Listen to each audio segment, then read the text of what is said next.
പ്രിയമുള്ള സഹോദരന്മാരെ, സഹോദരിമാരെ, ഏവർക്കും ദൈവാനുഗ്രഹം എപ്പോഴും ഉണ്ടായിരിക്കട്ടെ. അതുപോലെ തന്നെ ഭൂമി പരന്നതാണ് സത്യം മനസ്സിലാക്കുവാൻ ദൈവം നമ്മെ അനുഗ്രഹിക്കട്ടെ. അപ്പോൾ നമ്മൾ ഈ ഭൂമിയുടെ കർവേച്ചറിൻ്റെ കാര്യം പറഞ്ഞു. അദ്ദേഹത്തിൻ്റെ ലേഖനമാണ് ചർച്ച ചെയ്തുകൊണ്ടിരിക്കുന്നത്. അപ്പോൾ പിന്നെ അദ്ദേഹം പറഞ്ഞ ബെഡ്ഫോർഡ് ലെവൽ എക്സ്പെരിമെൻ്റ് എന്നാണ്. അതെന്ന് വെച്ചാൽ നമ്മൾ സ്ഥലങ്ങളൊക്കെ അളക്കുന്നത് എങ്ങനെയാണ് നമ്മൾ കണ്ടിട്ടുണ്ടല്ലോ.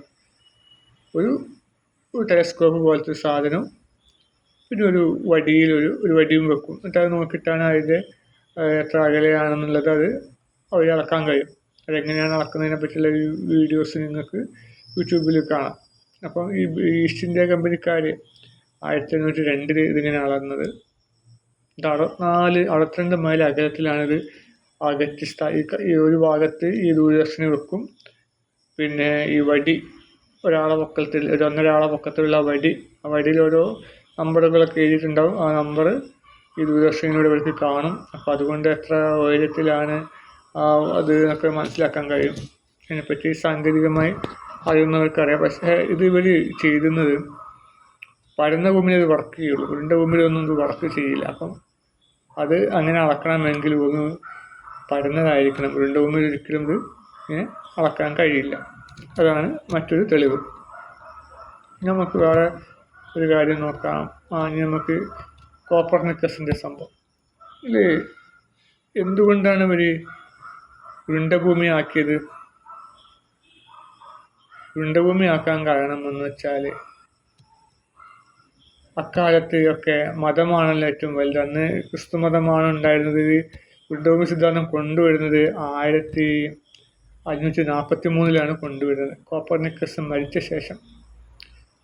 കോപ്പർനിക്കസ് മരണം വരെയും എന്താ പറഞ്ഞത്, ഭൂമി പരന്നതാണെന്നാണ് പറഞ്ഞത്. പക്ഷേ മാർപ്പാപ്പ, ഈ ജസ്യൂട്ടുകൾ ഉണ്ടായിരുന്നു, അത് അവർ ചില, പിന്നെ ഈ ഇല്ലുമിനാറ്റികളുടെ ഉത്ഭവം നമുക്ക് ഒന്ന് പറയാം, എന്നാലും നമുക്ക് മനസ്സിലാവുള്ളൂ.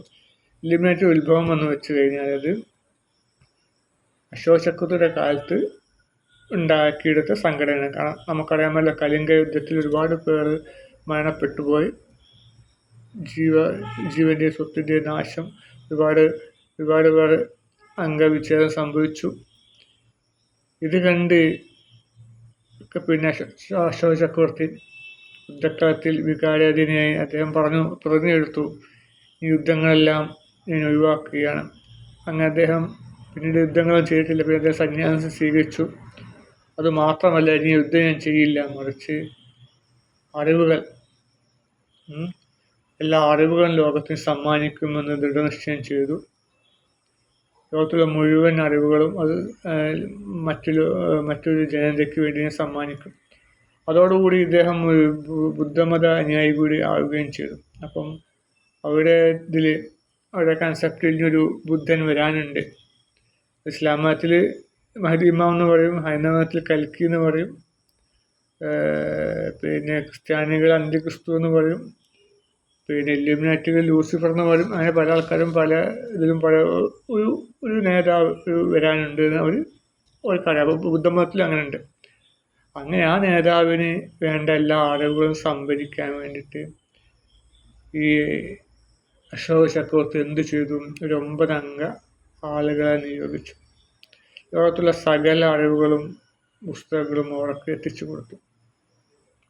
ഭയങ്കര ജ്ഞാനികളുമാണ്. അങ്ങനെ അവർ പല അറിവുകളും അതിലൂടെ നേടി. മറ്റു അറിവുള്ള വ്യക്തികളുടെ സഹായം അവർ തേടി. അറിവുള്ള വ്യക്തികൾക്ക് ഇവർക്ക് സഹായിയായിട്ട് വെച്ചു കൊടുത്തു. അങ്ങനെ ഈ 9 അംഗ സംഘം ലോകത്തിലെ സകല അറിവുകളും, പിന്നെ ഈ നമ്മളെ ആരോഗ്യശാസ്ത്രത്തെ പറ്റിയുള്ള അറിവ്, ആത്മീയതയുടെ ഏറ്റവും അങ്ങേ തലക്കുള്ള അറിവുകൾ. നമ്മളിപ്പം ആരോഗ്യശാസ്ത്രത്തെ പറ്റി നമുക്കുള്ള അറിവില്ല. ആ അറിവില്ല, അതിൻ്റെ ഉള്ളിലേക്ക്, ഏറ്റവും ഉള്ളിലേക്ക് ഇറങ്ങി ചെന്നുള്ള അറിവ്. അതുപോലെ തന്നെ ആത്മീയപരമായിട്ടുള്ള അറിവ്, നമ്മുടെ ജീവൻ്റെ കാര്യങ്ങൾ, പ്രപഞ്ചത്തെ പറ്റി, അതുപോലെ രസതന്ത്രം, അങ്ങനെ പല മേഖലയിലും അവഗാഹം, ഉള്ളിലേക്ക് ഇറങ്ങി ചെന്നുള്ള അറിവ്. അങ്ങനെ ആ അറിവ് വഴി ഒരു പലതും മനസ്സിലാക്കി. എന്ന് വെച്ചാൽ മരിച്ച വ്യക്തിയെ ജീവിപ്പിക്കാനും, അതുപോലെ തന്നെ മനസ്സിനെ നിയന്ത്രിക്കാനും ഒക്കെയുള്ള പല അറിവുകളും, നമ്മുടെ നാഡികളെ നിയന്ത്രിക്കാനും ഒക്കെയുള്ള അറിവുകൾ ഇവർ ഈ 9 അംഗ സംഘം മനസ്സിലാക്കി. ഇവരിത് എന്ത് ചെയ്യുമെന്ന് വെച്ചാൽ ഈ അറിവ് മറ്റാർക്കും പകർന്നു കൊടുക്കാതെ അവർ വരും തലമുറയിലേക്ക് മാറ്റി വെക്കും. പ്രത്യേക കോഡുകൾ ഉപയോഗിച്ചിട്ടാണ് ഇവർ ഈ അറിവുകൾ ശേഖരിച്ച് വെച്ച്. അത് മറ്റുള്ളവർക്ക് കയ്യിൽ കിട്ടിയാൽ, സാധാരണക്കാരുടെ കയ്യിൽ കിട്ടിയാൽ അപകടമാണല്ലേ. ഇപ്പോൾ ഒരു സ്ഥലത്ത് നിധി ഉണ്ട് എന്നുള്ള കാര്യം ജനങ്ങൾ അറിഞ്ഞു കഴിഞ്ഞാൽ എന്താ സംഭവിക്കുക? ജനങ്ങളെല്ലാവരും അവിടെ പോയി എടുക്കും അല്ലേ. അപ്പോൾ ഈ അറിവുകൾ ഇവർ പ്രത്യേക അറിവ് വെച്ചാൽ ഇനിയൊരു ലോകാവസാന കാലത്തൊരു ശ്രീബുദ്ധനെ പോലെ ഒരു വ്യക്തി ജനിക്കും. ആ വ്യക്തിക്ക് വേണ്ടിയുള്ള അറിവാണ്. അപ്പോൾ ഇവർ കൈമാറി ഒരു പ്രത്യേക ആൾക്കാർക്ക് വേണ്ടി കൈമാറി മുന്നോട്ട് കൊണ്ടുപോകണം അറിവ്. അപ്പോൾ അങ്ങനെ എല്ലാം പല രഹസ്യങ്ങളൊക്കെ മനസ്സിലാക്കി. അതുപോലെ തന്നെ പിന്നെ സ്വർണം ഉണ്ടാക്കിയെടുക്കാനുള്ള കഴിവ്, അങ്ങനെ പല അറിവ്, മനുഷ്യരെ ജീവിപ്പിക്കാൻ എല്ലാവിധ അറിവുകളും ഇവർ കരസ്ഥമാക്കി. പക്ഷേ അറിവ് സാധാരണക്കാർ കിട്ടിക്കഴിഞ്ഞാൽ ആപത്താണ്. അങ്ങനെ ഇവർ രഹസ്യമായിട്ട് അവർ ഇടവേളയൊക്കെ അറിവുകൾ കൈമാറി അങ്ങനെ മുന്നോട്ട് കൊണ്ടുപോയി. അങ്ങനെ ഇരിക്കുമ്പോഴാണ് മറ്റൊരു സ്ഥലത്ത് ഇതേപോലത്തെ ഒരു കൂട്ടരുണ്ടായിരുന്നു, പിന്നെ ഇല്ലുമിനാറ്റികൾ എന്ന് പറഞ്ഞാൽ. അവരൊരു നിരീശ്വരവാദ സംഘം.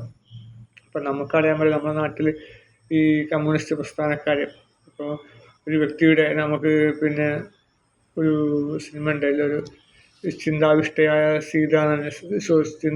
ചിന്താവിഷ്ടയായ ശ്യാമള. അപ്പോൾ ഇതുപോലത്തെ ഏതൊരു മതചിട്ടയുള്ള വീട്ടിലും ഒരു തലതെറിച്ച വ്യക്തി അവിടെ വളർന്നു വരും അല്ലേ. സ്വതന്ത്ര ചിന്താഗതിക്കാർ അവർ പിന്നെ ഈ മതത്തിൻ്റെ അന്ധവിശ്വാസം, ചിലവർക്ക് മതം വല്ല അന്ധവിശ്വാസമായിട്ട് മാറും. അത് ആപത്താണ്. മതങ്ങളൊക്കെ നന്മ തന്നെയാണ്. പക്ഷേ ചില കൂട്ടർ മതത്തെ ഒരു വല്ല കുടുസാക്കി കളയും. അവർ സ്വാർത്ഥ ലാഭങ്ങൾക്ക് വേണ്ടി മതത്തെ ഉപയോഗിച്ച് അങ്ങനെ മതം ഒരു കുടുസായിട്ട് മാറും. അങ്ങനെ പിന്നെ ഈ ഇതിൽ നിന്ന് എങ്ങനെയും കുതിരിച്ചാടാൻ വേണ്ടി കൂട്ടർ ശ്രമിക്കും. അങ്ങനെ അക്കാലത്ത് ഒരു ക്രിസ്ത്യാനികളാണ് അക്കാലത്ത് കൂടുതലുണ്ടായിരുന്നത്. നമുക്കറിയാമല്ലോ, യേശുവാണ് പിന്നെ ക്രിസ്തുമതം സ്ഥാപിച്ചത് അല്ലേ, യേശു പ്രവാചകൻ.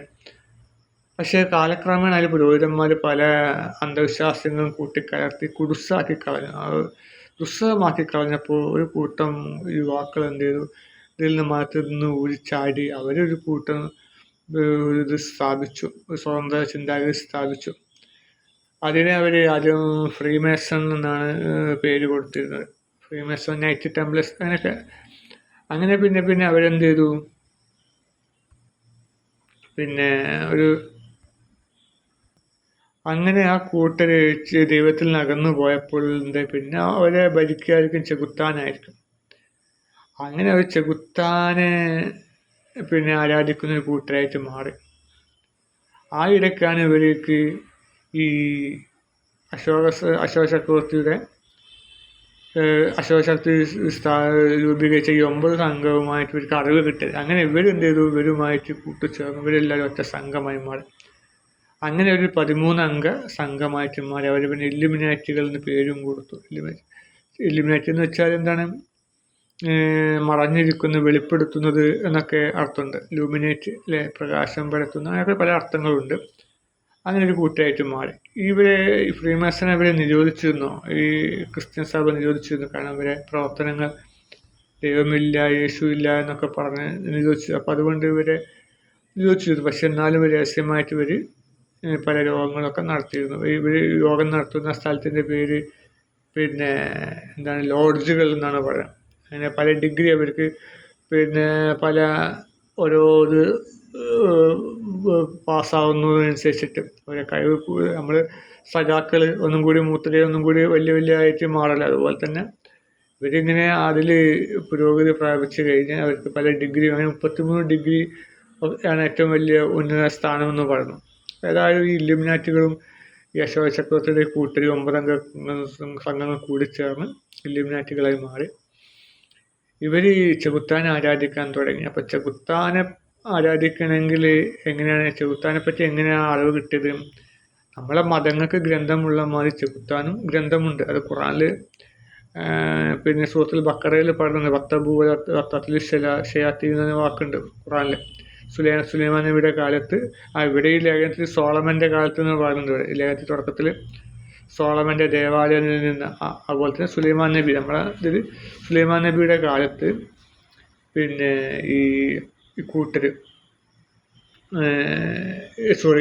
ദൈവം തമ്പുരാൻ എന്ത് ചെയ്തു? ഹാറൂത്ത് മാറൂത്ത് എന്ന മാലാഖയെ പറഞ്ഞയച്ചു.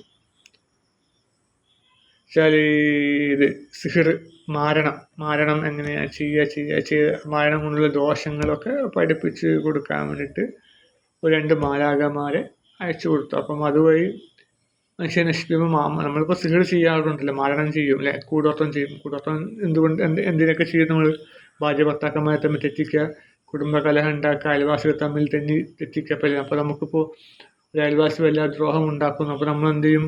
അയൽവാസി അവിടെ പോകുന്നില്ല, അപ്പോൾ നമ്മൾ കൂടോത്രം ചെയ്യും. അപ്പോൾ ആ ശല്യം മൂലം അയാൾ അവിടെ ഒട്ടൊഴിഞ്ഞു പോകും. അങ്ങനെ ചില കഴിവുകളൊക്കെ ഈ കൂടോത്രം മൂലം ഉണ്ട്.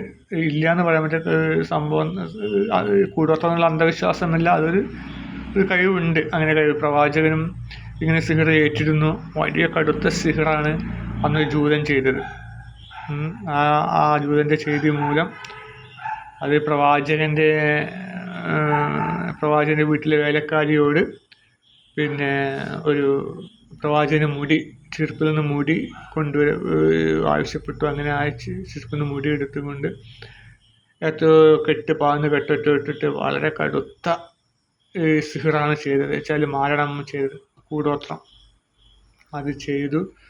അങ്ങനെ ചെയ്തത് മൂലം ആ പ്രദേശത്തെ ഈത്തപ്പന കൊലകൾ വരെ കരിഞ്ഞുണങ്ങിപ്പോയി. അവരുടെ കിണറ്റിലും കുളങ്ങളിലും ഇവിടെ ചുവപ്പ് നിറമായി ഒക്കെ ചെയ്തു. പക്ഷേ പ്രവാചകന് വലിയ കുഴപ്പമൊന്നും ഉണ്ടായിട്ടില്ല. പ്രവാചകന് വലിയ ശക്തമായ തലവേദന വന്നു. അതുപോലെ തന്നെ അദ്ദേഹത്തിന് ഭാര്യമാരുമായിട്ട് ഇണചേരുവാനൊരു പ്രയാസം തോന്നി. അതുപോലെ തന്നെ എന്തിനൊരു മറവി, പല കാര്യങ്ങൾ ചെയ്യുമ്പോഴും മറവി ഒക്കെ, നമസ്കരിക്കാനൊക്കെ ഒരു മറവി, ഒരു താല്പര്യക്കുറവ്, അങ്ങനെ ഒരു വിശപ്പില്ലായ്മ, അങ്ങനത്തെ ചെറിയ പ്രശ്നങ്ങൾ ഉണ്ടായിട്ടുള്ളൂ.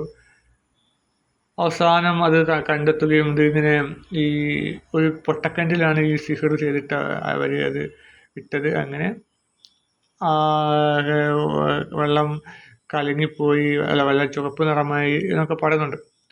അങ്ങനെ പ്രവാചകനെ പറ്റി അറിഞ്ഞ് അങ്ങനെ കിണർ മൂടിക്കളഞ്ഞു. അപ്പോൾ ചുരുക്കി പറഞ്ഞാൽ ഇതൊക്കെ ഫലിക്കും, ഈ കൂടോത്രമൊക്കെ ഫലിക്കും. അങ്ങനെ ഈ കൂടോത്രങ്ങളും ഒക്കെ ചെയ്യുന്ന കൂട്ടരാണ് ഈ ഇല്ലുമിനാറ്റികൾ, ഫ്രീമാസൺ. അപ്പോൾ അവർക്ക് വേണ്ട അറിവുകളൊക്കെ ആര് പറഞ്ഞു കൊടുത്തിട്ടുണ്ടാവും? ഈ 9 അംഗ സംഘം പറഞ്ഞു കൊടുത്തിട്ടുണ്ടാവും. ഈ 9 അംഗ സംഘത്തിൽ എല്ലാ അറിവുകളുണ്ടല്ലോ, ആ അറിവും കൂടി ഇവർക്കും കൂടി കിട്ടി. ഒന്നും കൂടി ഇവർ ഈ ശക്തി നേടി. മനസ്സിലായി? ഒരു തീ കത്തിക്കുമ്പോൾ വേറെ തീപിടുത്തം കൂടി അതിലേക്ക് ചേർന്ന് കഴിഞ്ഞാൽ വലിയ തീപിടുത്തമായി മാറും. അതുപോലെ തന്നെ ഈ ഫ്രീമാസണും ഇല്ലുമിനാറ്റികളും പിന്നെ കൂടാത്ത അശോക ചക്രവർത്തിയുടെ കൂട്ടരും കുറിച്ചൊരു വലിയൊരു സംഭവമായിട്ട് മാറി. കാരണം ഇവർക്ക് എല്ലാവിധ അറിവുകളും അറിയാം. നാടിനരമ്പുകൾ നിയന്ത്രിക്കാനും മറ്റ് പല കാര്യങ്ങളും മനുഷ്യരെ ജീവിപ്പിക്കാനും പലതും അറിയാം അവർക്ക്. ഇപ്പോഴും അതുപോലത്തെ ഇലോൺ മസ്കൊക്കെ പണ്ട് മരിച്ചുപോയ മനുഷ്യരാണ്, രണ്ടാമതും പുനർജന്മം എടുത്തതെന്നൊക്കെ പറയുന്നുണ്ട്. അവർ ഉരകവർഗ ജീവികളാണ്. ഉരകവർഗ ജീവി എന്ന് പറയുമ്പോൾ പിന്നെ പാമ്പ്, അതുപോലെ ജിന്ന് എന്ന വിഭാഗം ഖുറാനിൽ പറയുന്നുണ്ട്.